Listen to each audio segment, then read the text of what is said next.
The advertisement had been simple, almost painfully so. 6 lines in the back of a Kansas City newspaper that would change 2 lives in ways neither of them could have possibly anticipated when the ink first dried on the page. Peter Turner had stared at that blank piece of paper for nearly an hour before writing anything at all, sitting at the rough-hewn table in his kitchen in the spring of 1878, listening to the wind push itself against the walls of his house out on the eastern Colorado plains. He was 31 years old, lean and sun-darkened from years of working cattle under a sky that offered no mercy, with hands so calloused they barely felt the splinters in the tabletop anymore. He was not a man who wasted words. He had learned early that words cost something out here, that they carried weight the same way a saddle did, and you did not throw them around carelessly unless you wanted to end up sore. So the advertisement he finally scratched out was exactly that: sparse, functional, and entirely missing the point of what he was actually looking for. Wanted: a woman who can cook. Room, board, and fair wages provided on a working cattle ranch outside the town of Millhaven, Colorado Territory. Must be willing to work hard. Inquire to P. Turner, Millhaven Post. He had not written that he was lonely. He had not written that he ate beans cold from the can most evenings, because building a fire for one person felt like too much effort. He had not written that the house had 4 rooms, and only one of them had ever really been lived in.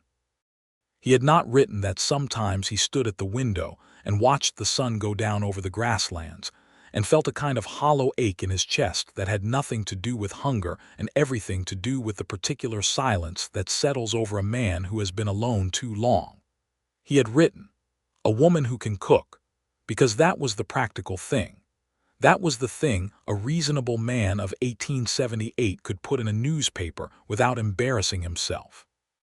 Emma Hayes had read that same advertisement on a Tuesday morning in early April, sitting in the boarding house in Kansas City, where she had lived for the past 2 years since her mother passed, and left her with nothing but a good name and a set of kitchen skills that could make a grown man weep.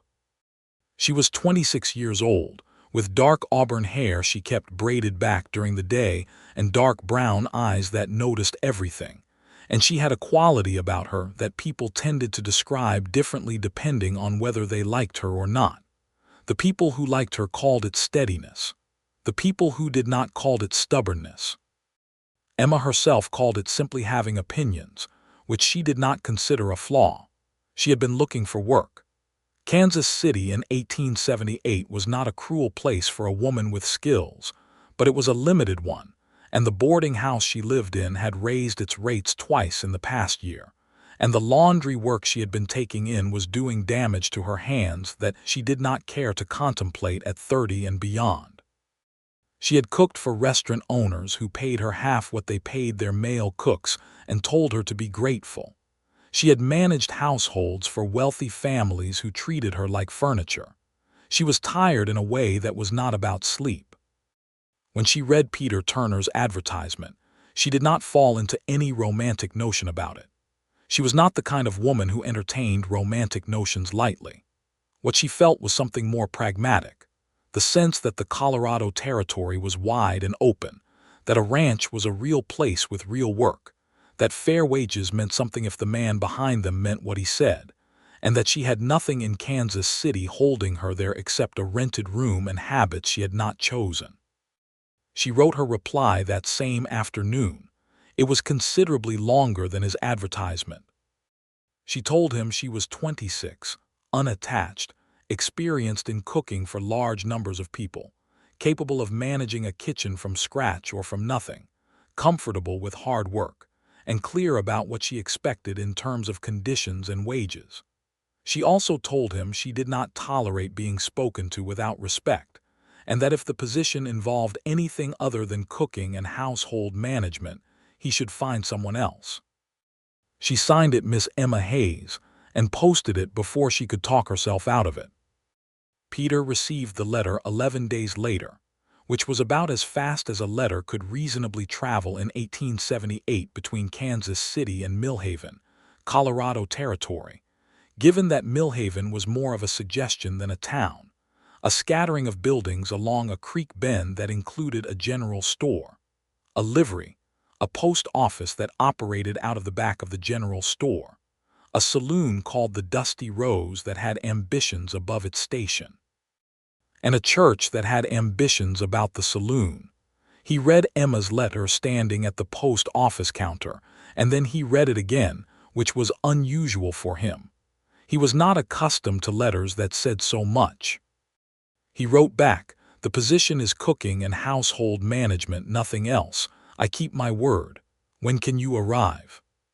She arrived on the 14th of May, 1878, on the afternoon stage from Pueblo, which was itself a 4-hour wagon ride from Millhaven, and Peter had arranged for a man named Harold Briggs who ran the livery to pick her up in his buckboard, because Peter had cattle to move that day and could not go himself, which in retrospect was one of the first indications of how much he had yet to learn. Emma stepped off that stage in Pueblo with a trunk, 2 carpet bags, and the expression of a woman who had been traveling for 4 days on roads that seemed personally offended by the existence of wheels, and she looked at Harold Briggs and his buckboard and said, with perfect composure, that she hoped the last stretch was not as bad as what she had just survived. Harold, who was 63 and had spent his entire adult life around horses and very few women, told her it was worse. She laughed at that, a real laugh, surprised out of her, and Harold decided he liked her before they had gone half a mile. The ride to Millhaven took them across country that Emma had never seen anything like in her life. She had grown up in Ohio and spent the past 2 years in Kansas City, and neither of those places had prepared her for the particular immensity of eastern Colorado. The way the sky was not just big but present, the way the grasslands moved in the wind like something breathing, the way the mountains sat at the western edge of everything and made the distance feel like it had actual weight. She sat in the buckboard and watched it and did not say much, which Harold took for awe, and which was in fact a combination of awe and the beginning of something she would not have been able to name yet, a feeling that she had arrived somewhere that was going to require her full attention. Peter Turner's ranch was called the Double T, which was not clever but was honest, and it sat about 6 miles east of Millhaven along a creek called Little Sage that had been running low for 2 dry summers. The main house was better than she had expected and worse than she had hoped, which seemed about right for everything in her life. It was a 2-story frame house that someone had built with genuine intention, with a real kitchen that had a cast iron stove of good quality and a window above the sink that looked out toward the barn. The kitchen had clearly not been used for anything approaching its actual capacity in some time. There were cobwebs in the corners. The stove needed blacking. The shelves were stocked in a way that suggested a man who bought things without thinking about how they related to each other. There were 4 cans of beans, a partial sack of cornmeal, some dried salt pork, coffee, and a tin of crackers that had gone soft. Peter was not there when she arrived. He came in from the range about an hour after Harold deposited her trunk and bags on the porch and drove away with a wave, and she had spent that hour walking through the house and making a mental inventory that was increasingly alarming in its implications. She was standing in the kitchen when she heard his boots on the porch, and she turned to face the door as he came through it. He was tall, lean in the particular way of men who work outdoors in all weathers, with dark eyes that assess things quickly, and a jaw that had not seen a razor in perhaps 5 days. He was wearing a canvas work coat with a tear in the left elbow and a hat with a sweat stain on the brim, and he stopped when he saw her and took the hat off, which she gave him credit for. He looked at her for a moment that was just a beat too long to be casual, and she held his gaze without flinching, which seemed to be what he needed to know first about her. "Miss Hayes," he said. His voice was deeper than she had expected from the brevity of his letters. "Mr. Turner," she said, "I have been making a survey of your kitchen, and you have been eating like a man who has given up on the project entirely." He was quiet for a moment, and she could not tell if she had offended him. Then something moved at the corner of his mouth that might have been the beginning of a smile but did not quite arrive. "I get by," he said. "Getting by is not the same as living," she said, and turned back to the shelves to resume her inventory. That was how it started between them. Not with softness, not with ceremony, but with the honest friction of two people who were each accustomed to knowing what they were doing, and who had just encountered someone equally certain, coming from an entirely different direction. The next morning, Emma was up before dawn. She had unpacked her trunk in the small bedroom at the back of the house that Peter had aired out and put clean linen on, awkwardly, she suspected, because the pillow was on backward, and the quilt had been laid so one side was 6 inches longer than the other, and she had straightened it without comment and slept better than she had in months.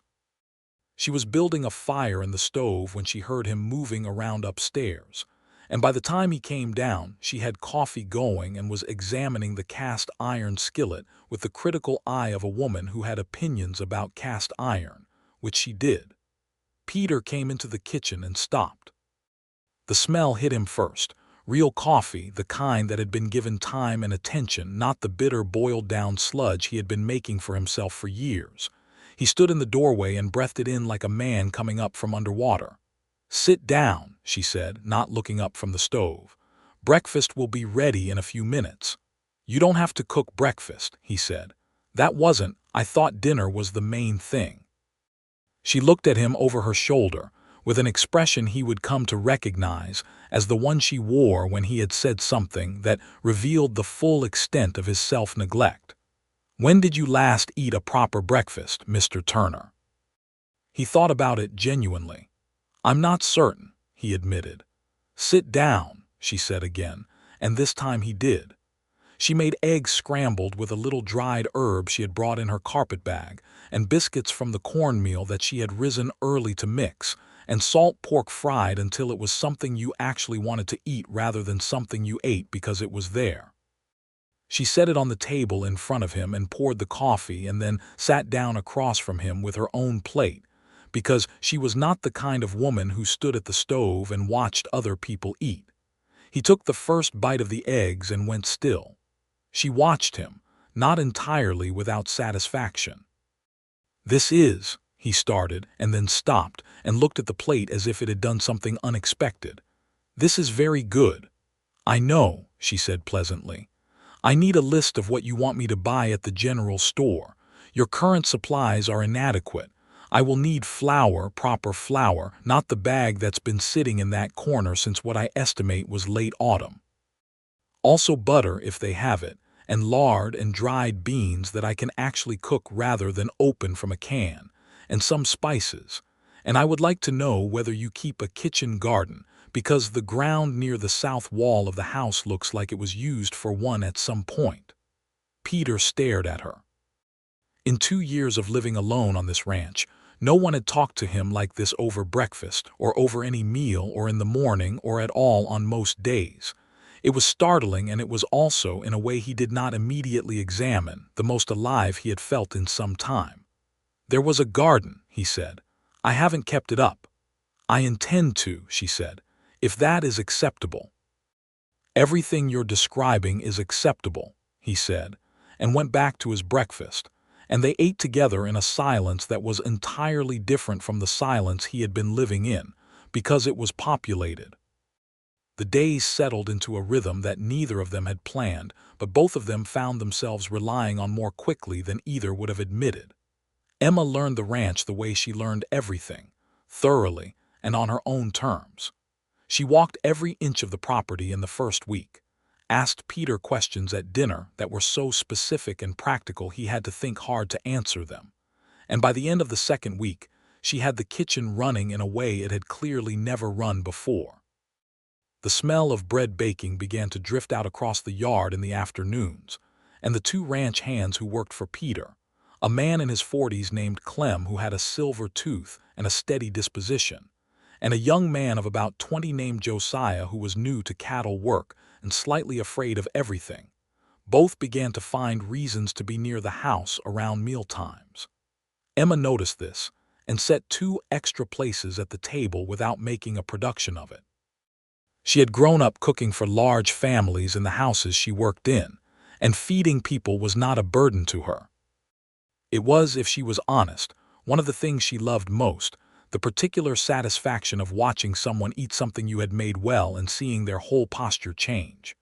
Peter noticed her setting those extra places and felt something he could not entirely account for. It was not resentment, which surprised him, because he was a private man and his table had been his own for a long time. What he felt was something closer to warmth, the way a room feels different when more than one lamp is lit. 3 weeks into Emma's time at the Double T, she did something that Peter would remember for the rest of his life. It was a Sunday, the one day of the week when the work was lighter, and she had been at the ranch long enough to understand the particular texture of his Sundays, which were the worst day of his week, the day when the absence of everything he did not have was most apparent. She found him in the afternoon sitting on the porch in a chair that faced the plains, not doing anything, just sitting with a look on his face that she had started to recognize as the look of a man being slowly eaten by his own quiet. She came out and sat in the other chair and set a plate between them with 2 slices of an apple cake she had made that morning from dried apples and a little cinnamon she had found in the back of a spice tin she had bought at the general store. She did not say anything about the look on his face. She just sat down and said, "Tell me something about this place, something you know that I don't." He looked at her, surprised out of whatever dark room he had been sitting in inside his own head. "What do you mean?" "I mean the land. You have been here, what, 5 years, 6? You know things about it. Tell me something." He was quiet for a moment, and she was patient. She had the particular patience of a woman who knows that silence is not always emptiness. Then he said, slowly, as if he was getting the words out from somewhere they had been stored a long time, "There's a place about 3 miles northeast, where the creek bends around an old cottonwood that must be 100 years old.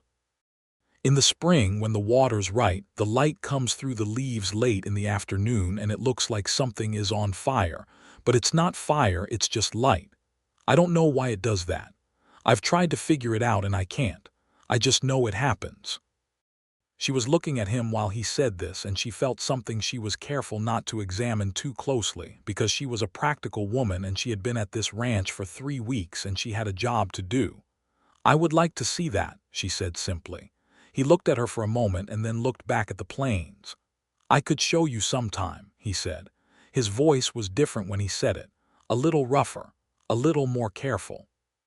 They ate the apple cake in the afternoon light, and it was one of the best things he had ever tasted, and he told her so, and she accepted the compliment with the straightforward grace of someone who knew her own work was good and did not need to deflect it. They talked about the ranch after that, and then about Kansas City, and he asked her questions about her life there that were more perceptive than she had expected, and she answered them honestly, and the afternoon went longer than either of them had noticed. The spring turned toward summer, and with it came the particular demands of a cattle ranch in Colorado Territory in 1878, which were not small. The range work intensified. Peter was up before dawn and often not back until well past dark, and there were days when Emma barely saw him except at the dinner she kept warm on the stove until she heard his boots on the porch. But even those brief meals had their own texture. He always washed up before he sat down, which she appreciated. He always told her when something was particularly good, without any self-consciousness about it, which she appreciated even more. And he always asked her how her day had gone, which was a question no employer had ever asked her before, and which she suspected he did not fully realize was unusual, because it seemed to come from genuine curiosity rather than politeness. One evening in late May, a man rode into the yard just as Peter was coming in from the range. A man named Rutherford Cole, who owned the largest ranch in the county, and who carried himself with the particular confidence of someone who had made money early and spent the subsequent years reminding everyone else of it. Emma, who was coming out of the kitchen door to empty a pail, stopped when she saw him, because there was something about the way he looked at the property, at the house, at Peter, that set off a quiet warning in her. Cole wanted to buy a portion of Peter's land, the eastern section that bordered the creek, and he wanted to buy it at a price that Emma, even from a distance, could hear was not fair. She went back inside and finished the dishes and did not say anything that evening at dinner because it was not her place to comment on Peter's business. But Peter noticed she was quiet, and after a moment he said, "You heard that." "I wasn't trying to," she said. "I know." He turned his coffee cup in his hands. "Cole's been after that land for 2 years. He wants the creek access." "That section is what keeps your southern herd watered in dry months," she said carefully. He looked at her. "Yes," he said, "it is." "I'm not telling you what to do," she said. "I just want to be clear that I noticed." "I'm not selling it," he said. "I never intended to sell it. I just haven't found the right way to say no to Cole that he actually hears." She considered this. "In my experience," she said, "some men don't hear the word no in any form. They only hear consequences." Peter studied her across the table. The lamplight was doing something warm to the auburn of her hair, and he noticed this and then made a deliberate effort to stop noticing it, because she worked for him, and she had been very clear in her letter about the nature of the arrangement. "That's probably true," he said, and meant more by it than the sentence itself. The conversation about Cole's land became the first of many conversations they had at that dinner table that were not purely practical. Emma had a mind that ranged widely and was not easily satisfied, and Peter, who had been conducting all of his thinking in silence for the better part of 6 years, found that talking was something he was better at than he had believed when there was someone worth talking to. They disagreed about things, which he found bracing rather than frustrating. She thought he was too slow to ask for help when he needed it. He thought she was too quick to assume she could manage everything herself. They were both right about each other, which was the particular honesty of two people who were paying attention. In June, there was a heat that came down over the plains like a lid on a pot, and the creek dropped another 6 inches, and Peter was dealing with the logistics of moving cattle to different grazing areas with the grim efficiency of a man who knew that this was the price of the country, that it gave you beauty and took water, and you just had to work with what it gave you. Emma was managing the house in the heat with the same grim competence, and she had started the kitchen garden in earnest along the south wall, carrying water to it herself from the well twice a day because the seedlings needed it, and the garden was responding in a way that gave her a satisfaction that was almost proprietary. It was the garden that broke something open between them, though not in a way either of them would have predicted. Peter came home one evening in June to find Emma kneeling in the dirt of the kitchen garden at the end of the day's light, her hands dark with soil, her braid coming loose, talking to the bean seedlings in a quiet murmur that she stopped immediately when she heard his boots. She looked up at him with a flicker of embarrassment that was so unlike her usual composure that he stood there for a moment not knowing what to do with it. "I talk to them sometimes," she said, with a defiance that was covering the embarrassment. "It helps me think." He sat down on the low wall of the raised bed she had built and looked at the garden, which was genuinely impressive. There were beans coming up in neat rows and squash and what looked like it might be tomato seedlings that she must have started from seed she had brought with her. "What do you think about?" he asked. The defiance softened slightly. She sat back on her heels and looked at what she had made. "Different things. Home, my mother, what I want." She paused. "What I'm doing with my life." "Are those good thoughts or difficult ones?" he asked. She considered him for a moment. The evening light was slant and golden, and the plains behind him went all the way to the sky. "Both," she said honestly. "I am very far from everything I know, but I don't miss it the way I thought I would." "Is that good?" "I think so," she said slowly, as if she was deciding it as she said it. "I think it means this place is becoming something." He didn't ask her what. He thought he might know, and he was not ready to hear it said out loud yet because hearing it out loud would require him to examine what he felt in return, and he was a man who had spent 6 years not examining what he felt, because out here alone there had not seemed much point. July brought the 4th, and Millhaven made what effort it could, which was considerable given its size. The town organized a celebration that involved a horse race, a pie competition that Emma entered on a dare from old Harold Briggs, and a dance in the evening in the open area behind the general store. Peter drove the wagon in himself that morning, which was the first time he had been into Millhaven on a day other than Supply Day in longer than he could clearly remember. He wore a clean shirt. Emma wore a dress she had packed carefully in her trunk for occasions, a deep blue cotton that he had not seen before, and she had her hair down in a way she did not usually wear it during the day, pulled back at the sides and falling in a dark auburn wave. And when she climbed up onto the wagon seat beside him, he did not say anything for the first full minute of the drive into town.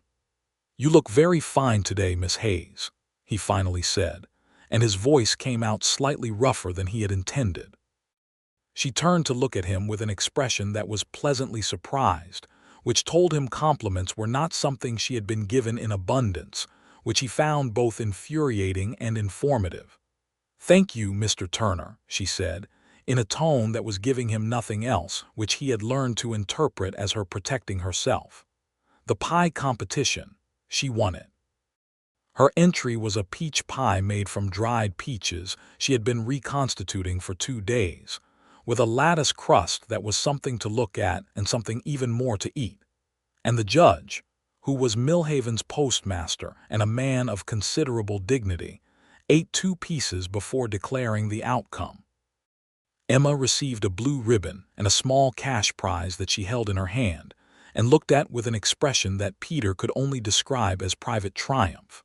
The horse race was less relevant to them directly, though Josiah had entered it on a borrowed horse and come in a creditable third, which pleased Peter and made Clem declare that the boy had potential after all. The dance in the evening was the part that Peter had been thinking about since they loaded the wagon that morning, and trying not to think about. He was not a dancing man. He had been once, a long time ago, before the ranch had taken everything else and left only the ranch. He stood at the edge of the open area with a glass of cold cider and watched the fiddle players set up, and he was aware of Emma standing not far away talking to the wife of the general store owner, a woman named Martha Pratt who had taken a liking to Emma with the speed of someone who had been waiting for a woman like her to appear. And the two of them were talking with the ease of women who had found they could speak plainly to each other. When the music started and couples began to move, Peter looked at the space between himself and Emma and considered the distance, which was not far in feet but felt significant in other ways. He walked over to her. Martha Pratt saw him coming and had the grace to find somewhere else to be. "I am not a skilled dancer," he said, which was as close as he could get to what he was actually trying to say. Emma looked up at him, and in the torchlight her eyes were very dark and very direct. "Neither am I," she said, which he was fairly certain was not entirely true. "Would you like to be unskilled together?" He held out his hand. She took it. They moved onto the dusty earth that was serving as a dance floor, and he was right that he was not skilled.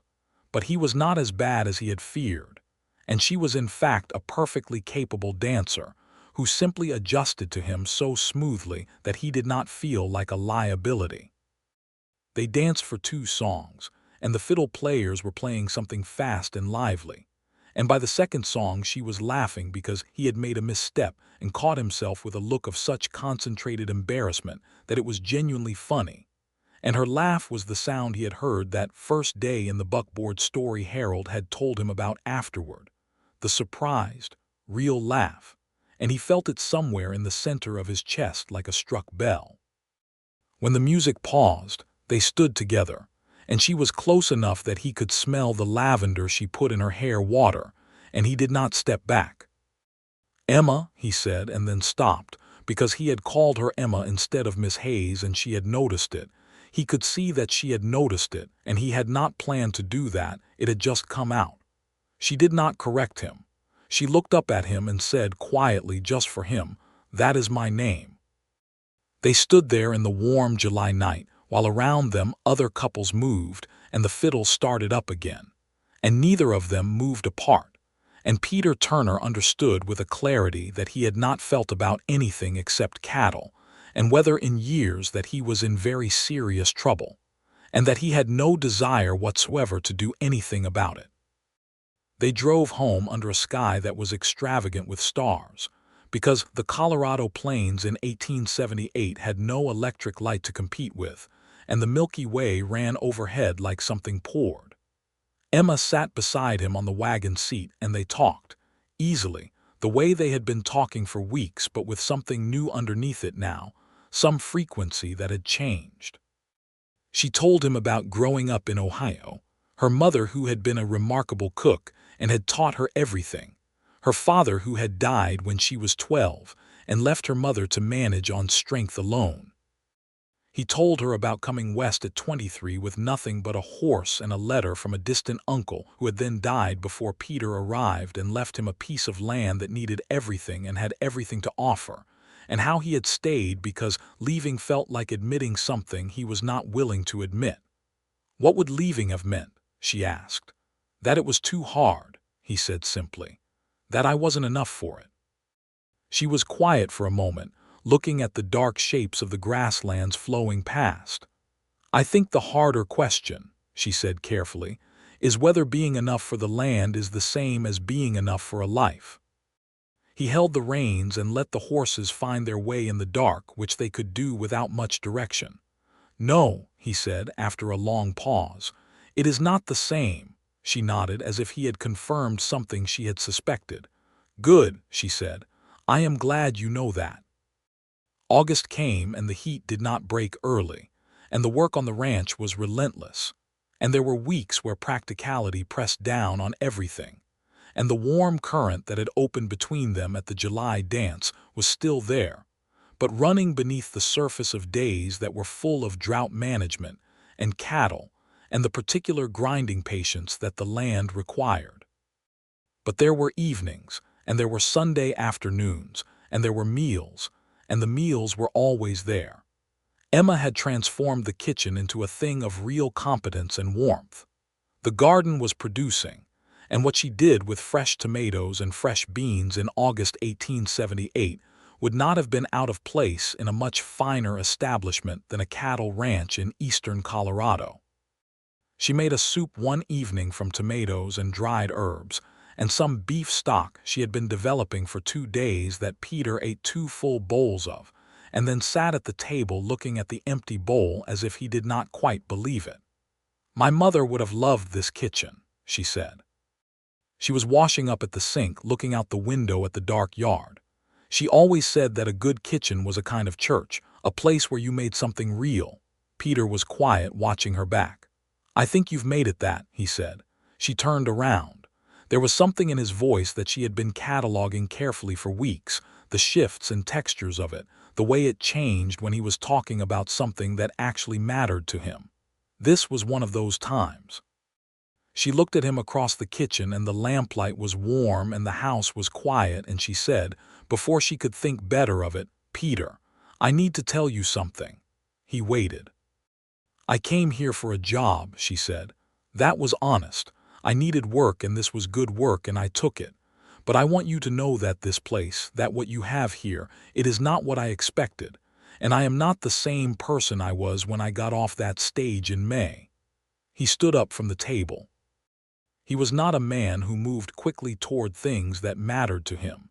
He was careful in the way of someone who had been hurt by moving too fast.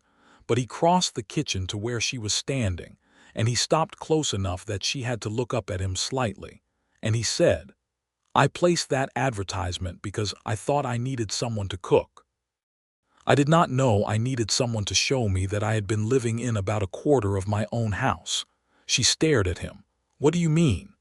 I mean that I have been in this house for 6 years, he said, and I have been occupying it the way you occupy a lean-to in bad weather, getting by, not living. You walked in here and you opened every window and built a garden and set 2 extra places at a table I had been eating alone at for years, and I have been trying to figure out for months now how to say thank you for that in a way that isn't entirely inadequate. She was very still. That is not a thing you need to thank me for, she said, and her voice was not quite steady. I did those things because they needed doing, because the house needed them, because she stopped. Because, he said, and his voice was very quiet. Because I wanted to, she said, and looked directly at him. Because this place started to feel like mine. And I know that is not what our arrangement, Emma, he said, and it stopped her. He said her name the way he had said it at the dance, with that same quality of something finally named. I want to ask you something, and I want to ask it plainly, because I am not a man who does well with anything else. I would like to know if you would consider staying. Not as my cook, not for wages. As my wife, if that is something you could want, because it is something I want with a certainty I have not felt about anything in a very long time. The kitchen was absolutely quiet. Outside, the late August wind moved through the grassland with that sound like breathing. Emma looked at him for a long moment.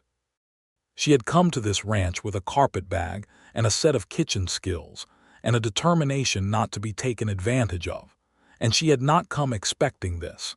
And yet she could not now say that she was surprised, because she had been feeling the shape of this conversation coming for weeks, the way you can feel a storm from the quality of the morning air. She was a practical woman, and she had practical fears about what it meant to bind your life to someone, about whether the freedom she had clawed out for herself could survive a marriage, about whether the steadiness she felt when she was near him was real or just the comfort of routine. She said, "I have conditions." He exhaled slowly, and something in his posture shifted that told her he had been holding his breath. "I would expect nothing less," he said, and there was the ghost of that almost smile. "I keep the kitchen as my domain," she said. "No one overrides me there. The garden is mine to manage. I want to be spoken to as a partner, not as a help. I want to know what happens with the ranch finances and be consulted when things change, and I want a horse of my own." He looked at her for a moment. "Done," he said. "All of it, without argument." She held his gaze. "Then yes," she said. "Yes, I will marry you, Peter Turner."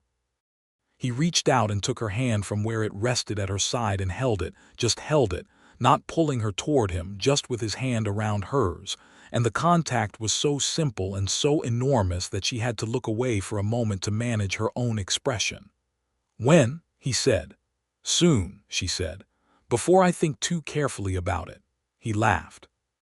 It was a real laugh, fully out, and she had not heard it before, and it was the best sound she had heard in this kitchen yet. They were married on the first Saturday of September, 1878, in the church in Millhaven, which was small and plain and smelled of wood and dust and candle wax. Martha Pratt stood with Emma and brought flowers from her own garden, and Harold Briggs stood with Peter and managed to get through the whole ceremony without saying anything inappropriate, which Martha declared afterward was the most impressive thing she had ever witnessed. Clem and Josiah came and stood in the back in their best shirts with their hats in their hands, and the minister, a spare man named Reverend Aldcroft, who had conducted services in rougher circumstances than this, and was sincerely glad to do something pleasant for once, read the ceremony with genuine feeling. Emma wore the blue dress from the 4th of July, which Peter recognized and found meaningful. Peter wore a coat he had pressed the night before with a heated iron, clumsily, and Emma had seen the result, and silently repressed it herself that morning while he was at the barn, which was the first of many quiet acts of mutual care they would spend the rest of their lives exchanging. When Reverend Aldcroft told Peter he could kiss his bride, and Peter turned to her and took her face in his hands with those calloused, careful hands, and kissed her in front of 6 people and God, and the plain wooden cross on the wall, Emma felt something she had no particular word for, something that was warmth and steadiness, and the very specific feeling of a life becoming legible, of all the scattered pieces of it moving into an arrangement that finally made sense. They drove back to the ranch in the afternoon. The plains were gold going brown in the September light, and the sky had that late summer depth that Colorado did better than anywhere else she had ever been. And she sat on the wagon seat next to her husband, which was a word she turned over in her mind with something between disbelief and deep satisfaction. And she looked at the house as they came over the rise, and saw it the way she had seen it every day for 4 months. The two-story frame house with the kitchen garden along the south wall and the barn beyond and the creek glinting in the low light, and it was hers now. Fully, genuinely, in every way that mattered, hers. "What are you thinking?" Peter asked. "That the house needs to be repainted before winter," she said. He looked at her sideways. "And," she said, her voice shifting into something quieter, "that I am very glad I answered your advertisement." He took her hand without taking his eyes off the horses and held it for the rest of the drive home. The autumn was a season of settlement, of the two of them learning how to be what they now were instead of what they had been. It was not without its adjustments. Peter was a man who had organized his life around habits, and habits do not always make way graciously for another person's presence, even a presence you have chosen and want. He left tools in places Emma tripped over them, and she rearranged things in the kitchen according to her own logic, which was not always the logic he would have used, and which occasionally meant he could not find what he was looking for. They had sharp moments, the brief flare-ups of two people who were both accustomed to running their own domains, and were now running one together. One morning in October they had what could only honestly be described as an argument over whether the root cellar needed to be reorganized, which was not really about the root cellar at all, but was about the broader question of whose judgment was trusted in what circumstances. And it went on long enough, and with enough genuine heat, that Emma went out to the garden afterward, and stood there in the cold with her arms crossed and her jaw tight. And Peter went out to the barn and did unnecessary things to tack for 20 minutes. Then he went back to the kitchen and found her at the table with a cup of coffee, and he sat down across from her and said, without preamble, "I am sorry. You were right about the root cellar, and I was being stubborn because it felt like my way of doing it was being corrected, and that has nothing to do with the actual root cellar." She looked at him for a moment, and then something in her expression relaxed. "I am sorry too," she said. "I have a way of stating things as if they are already decided, and I know that is not easy to live with." "I don't want you to change how you state things," he said. "I want you to keep stating them. I just need a moment sometimes to get past the part where I feel like I should have already known." She reached across the table and put her hand on his, briefly. "I know," she said. "You are doing very well for a man who spent 6 years having his own way about everything." He made a sound that was half exasperation and half laughter. "You are relentless," he said. "Yes," she agreed, entirely without apology. "Now come and help me reorganize the root cellar." He helped her reorganize the root cellar. The winter came hard in 1878, as Colorado winters did when they decided to mean business. Snow came in November and did not melt but just accumulated, and the work of keeping cattle alive and fed in a genuine winter was the kind of work that leaves no room for anything else. Peter was out for long, brutal days, and Emma was managing the house and the animals close to it, and the endless business of keeping everything warm and fed. There were nights when he came in so cold and exhausted that she put him at the table and set food in front of him, and he was asleep in the chair before he finished it, and she would take his plate and put a blanket over him and let him sleep there. But there were also the long evenings of a winter when the snow was deep, and the wind made going out unnecessary, and a fire was going in the sitting room, and they were together in a way that the busy autumn had not always allowed. Emma had brought books in her trunk, 3 of them, which was something Peter had not had in the house in years, and they read in the evening sometimes, or she read aloud while he worked on something with his hands, and the intimacy of those evenings built up in layers like good furniture, solid and warm.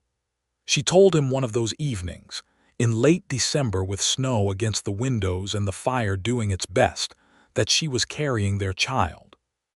She told him plainly, the way she told him everything, looking at him straight across the fire, and she watched his face change in a way she had never seen it change before. It moved through surprise and then something unsteady and then something so open and unguarded that she had to look down for a moment at her hands, because the full nakedness of his joy was almost too much to look at directly. He crossed the room and knelt down in front of her chair and took both her hands and said nothing for a long moment, just held her hands and looked at her, and then he said, very quietly, "Are you well?" "Are you's everything? I am perfectly well," she said, and her voice was not entirely steady. "I have been watching for the signs for 3 weeks and I am quite certain." "Emma," he said, in the voice he used for things that mattered completely. "I know," she said, and held his hands tightly. "I know." Their son was born in late August of 1879, in the heat of the summer in the bedroom upstairs where Emma had delivered the child with the help of Martha Pratt and a capable woman from the south part of the county named Mrs. Hector, who had brought more babies into the world than she could count. Peter spent the labor in the kitchen below in a state of barely contained terror that Clem observed from the doorway and wisely did not comment on. When he heard the first cry from upstairs, the specific furious announcement of a new person having arrived in the world and having opinions about it, he gripped the edge of the kitchen table and exhaled so sharply that Clem put a hand on his shoulder and said, roughly but with full sincerity, "Easy, boss. That's a good sound." Martha Pratt came down the stairs 20 minutes later with the expression of someone who had been part of something important and was glad to report the outcome. "Your wife," she said to Peter, with emphasis on the word that suggested she found him somewhat ridiculous for needing to be told this, "is fine. She is in fact remarkably fine and would like you to come up." Peter went up the stairs. The room was warm and lamplit, and Emma was in the bed against the pillows looking spent and extraordinary, with a quality about her he had never seen before, something ancient and powerful and entirely hers. In her arms was a small person wrapped in the white flannel she had been preparing for months, and the small person was currently conducting some ongoing complaint about recent events in a voice that was astonishing in its strength for something so small. Peter came to the bedside and sat on the edge of it, and Emma held the baby toward him, and he took the bundle with a carefulness that was almost painful to watch, a man who had handled ropes and cattle and tools all his life, holding this thing as if it were made of something he had no prior experience with.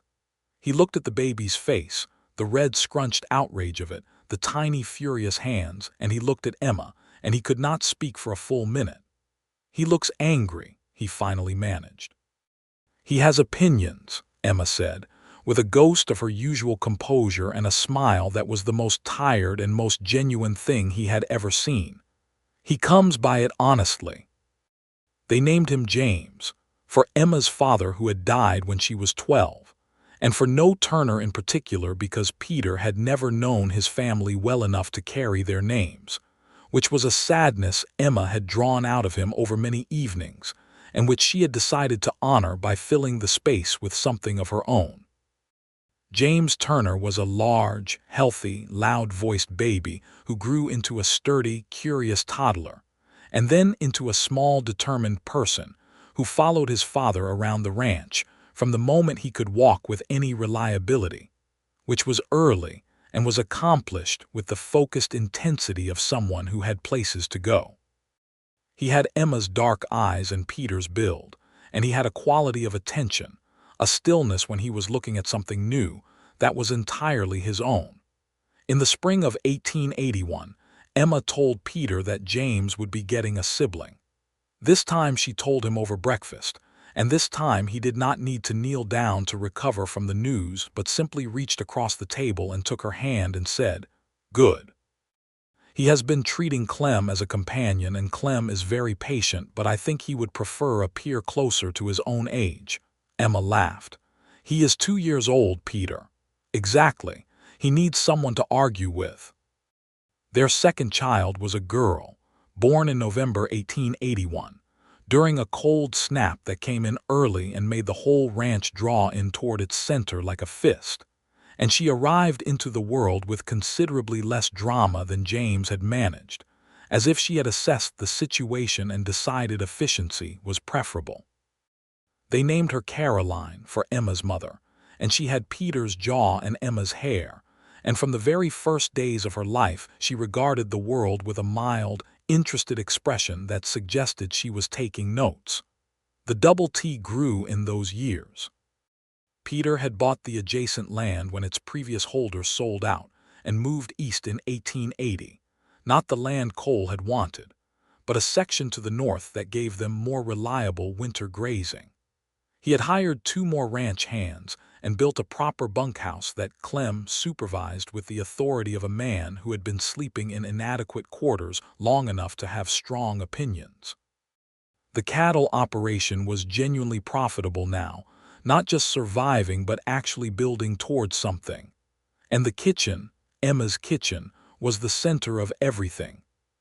She had planted a full kitchen garden that by 1881 was producing abundantly enough that she was selling surplus vegetables to Martha Pratt's general store arrangement, and using the income to buy things that made the kitchen better equipment, better spices, a second cast iron skillet of exceptional quality that she treated with the reverence it deserved.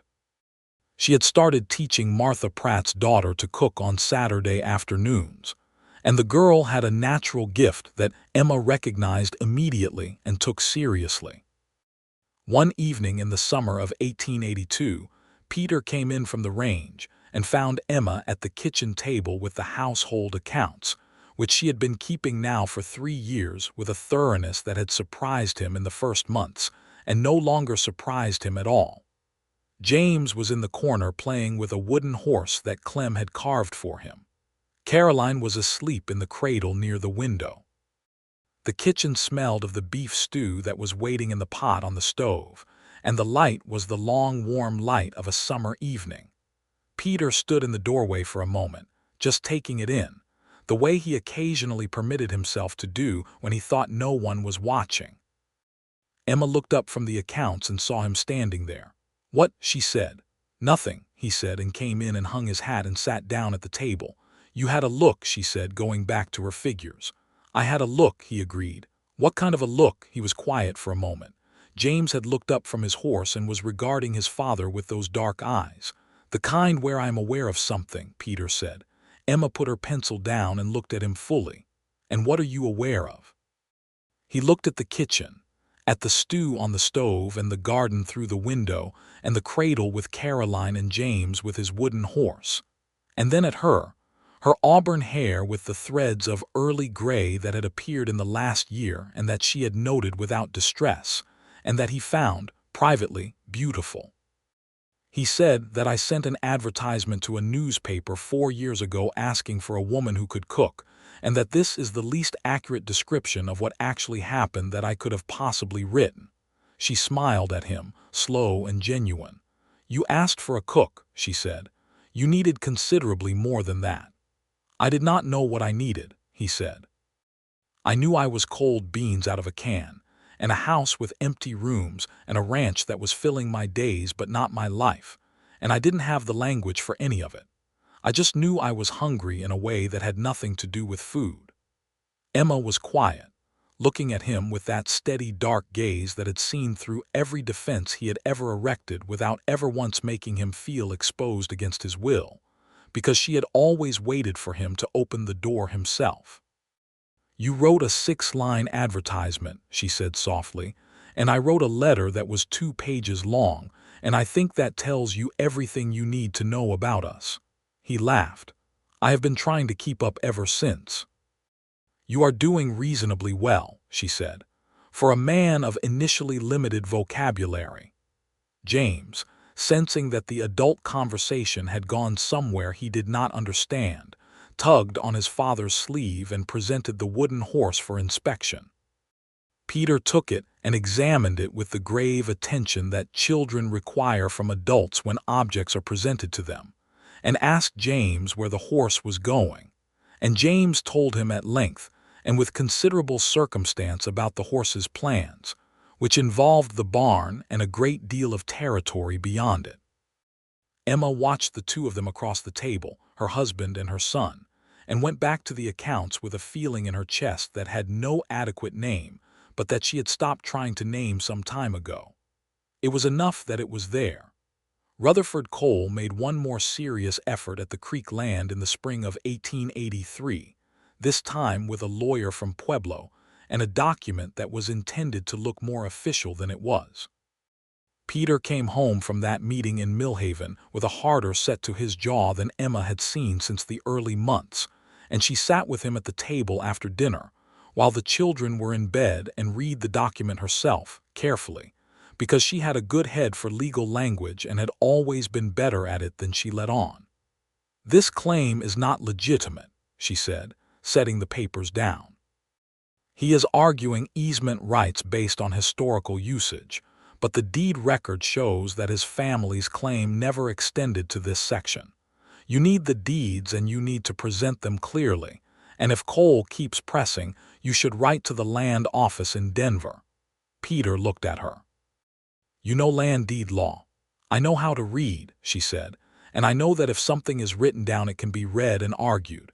You have documentation. Use it." He wrote to the land office in Denver. Emma helped him draft the letter, which was considerably more organized and articulate than anything he would have produced alone. The land office responded within 6 weeks, confirming Peter's title to the creek section in terms that were not ambiguous. Cole received a copy and did not contact Peter about the matter again, which was the consequence Emma had predicted would be the only language he understood. "You were right," Peter told her, the evening the second letter arrived. "I usually am," she said serenely, from the stove where she was making preserves. "You are also occasionally wrong," he said. "Name a time," she said. He thought about it genuinely, and the pause went on long enough that she started to laugh, and his expression of exaggerated concentration broke into his own laugh, and James looked up from the floor where he was drawing with a piece of chalk, and regarded his parents as if they were entirely mysterious, which they were, and which was appropriate. In the summer of 1883, Peter kept the promise that had been made 4 years earlier on a Sunday afternoon, when Emma had asked him to tell her something about the land. He saddled 2 horses on a Sunday in late June, the long-legged bay mare that was Emma's own, and that she rode with a competence that still gave him a private pleasure to observe, and his gray. And they left the children with Clem, who had turned out to have an unexpected gift for managing small children that he denied with great vehemence and demonstrated constantly. Peter led her northeast across the grassland in the afternoon heat, and the ride was easy and quiet. The way their silences together had always been easy, companionable rather than empty. He brought her to the bend in the creek where the old cottonwood stood, the tree with the roots going down into the bank, and the wide canopy that had been old before anyone now living was born, and they tied the horses and stood beside the water and waited. The light came in the late afternoon the way he had described it to her, slant through the cottonwood leaves, catching the water and the leaves together in a way that turned everything the color of fire without any fire being present, the green of the leaves burning with reflected gold, the water fragmenting it into shards of light, the whole scene so vividly alive that it was almost aggressive in its beauty. Emma stood beside him and watched it in silence for a long time. Her shoulder was against his arm and she did not move away from it. "You were right," she said finally. "I cannot explain why it does that either." "It happens every year," he said, "in June and in late September. The angle is different in September, more red." She looked at him. The light was doing things to his face too, the lines of it that she knew completely by now, the angle of his jaw and the dark of his eyes and the way he looked at things he loved, the land, their children, her, with a steadiness that was not detachment but its opposite, a complete and unguarded attention. "Peter," she said, "I want you to know something. Tell me."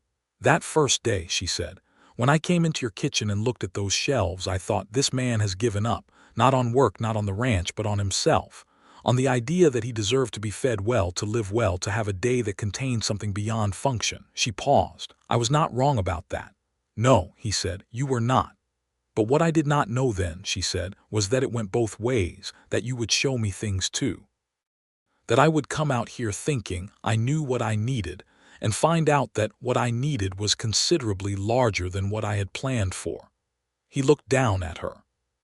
The light was on her face, the same impossible afternoon gold, and she was 31 years old, and she was the most complete human being he had ever known, and he had been trying for 5 years to adequately express what that meant to him without ever quite managing it. "I am trying," he said, "to say something equal to how I feel about this." She smiled, the slow one. "You do not need to say it," she said. "You said it when you helped me reorganize the root cellar." He looked at her for a moment, and then he laughed, fully, and she laughed with him. And the cottonwood light moved around them both, and the creek ran, and the horses pulled grass from the bank, and the sky went on forever, and it was enough. It was so entirely enough. They rode home in the evening. Clem met them at the barn with James on his shoulders, and James immediately demanded to be transferred to his father's shoulders, which was accomplished. And Caroline was awake in the crook of Clem's arm, looking at the world with her characteristic calm assessment.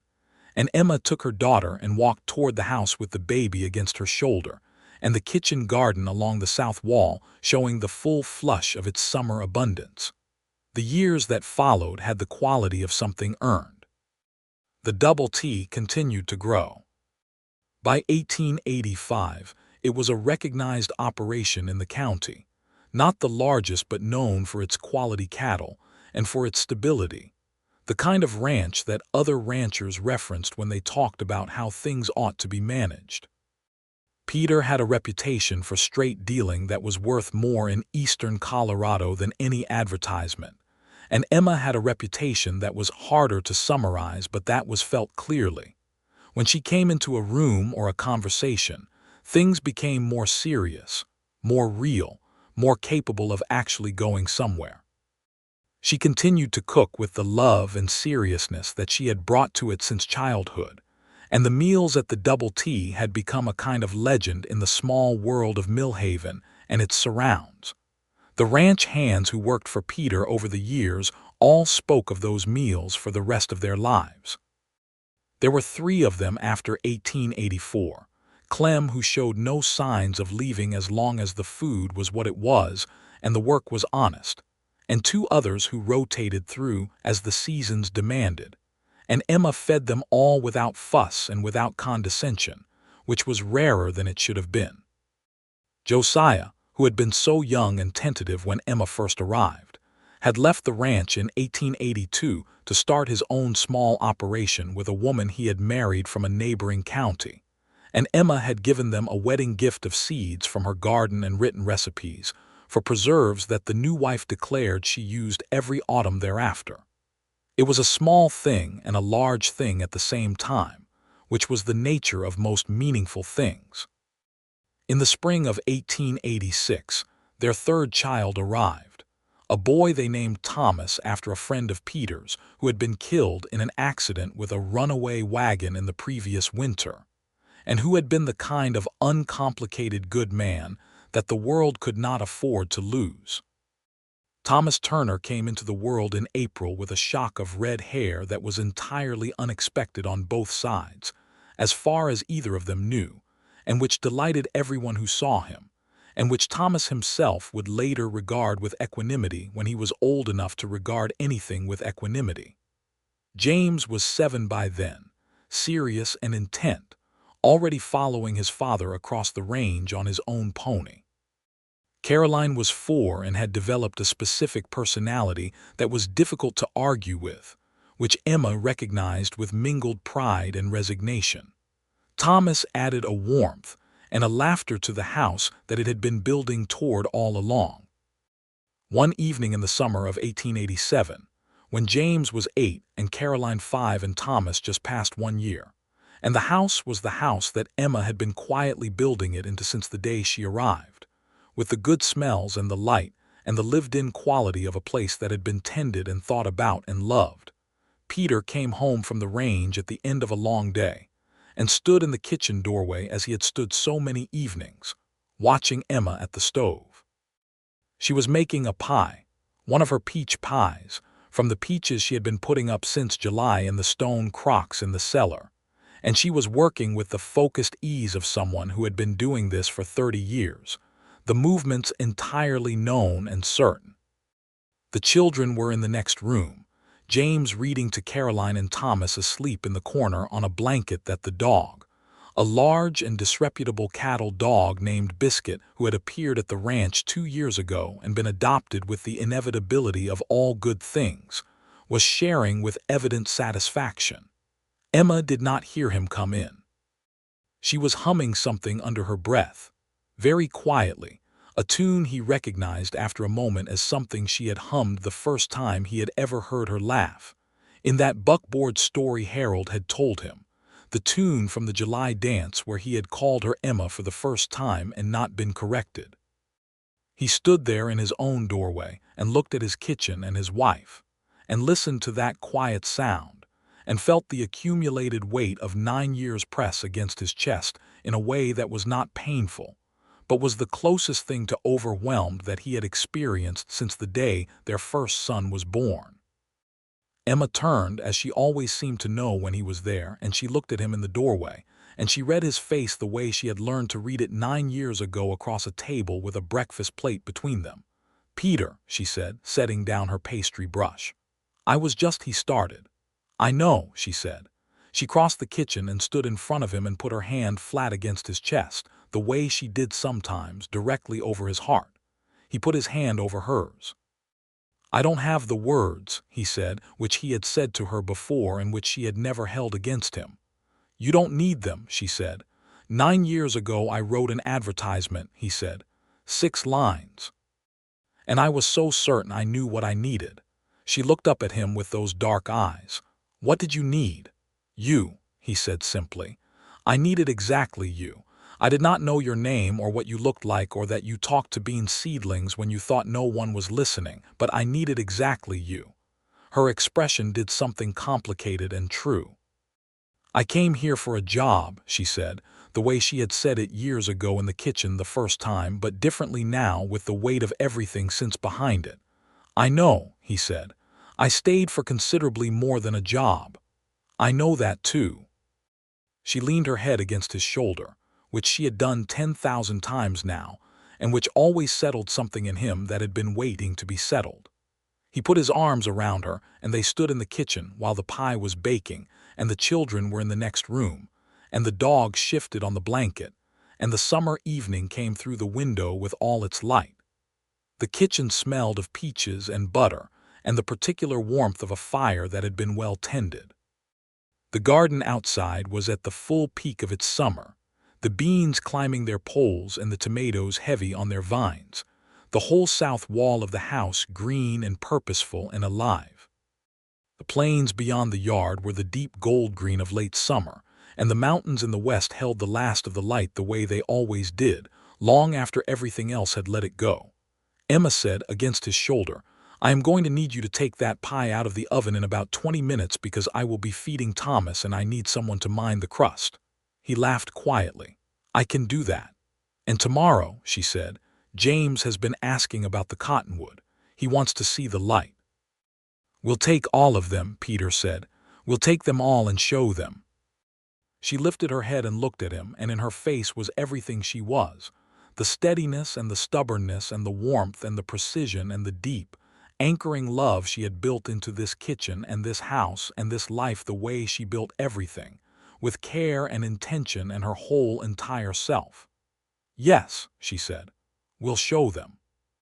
He kissed her in the kitchen with the pie in the oven and the sound of children in the next room, and the evening coming in through the window, and the life they had built together pressed warm and solid and complete around them like the walls of the house she had opened, the house she had moved into and made real, the house that was always going to be hers.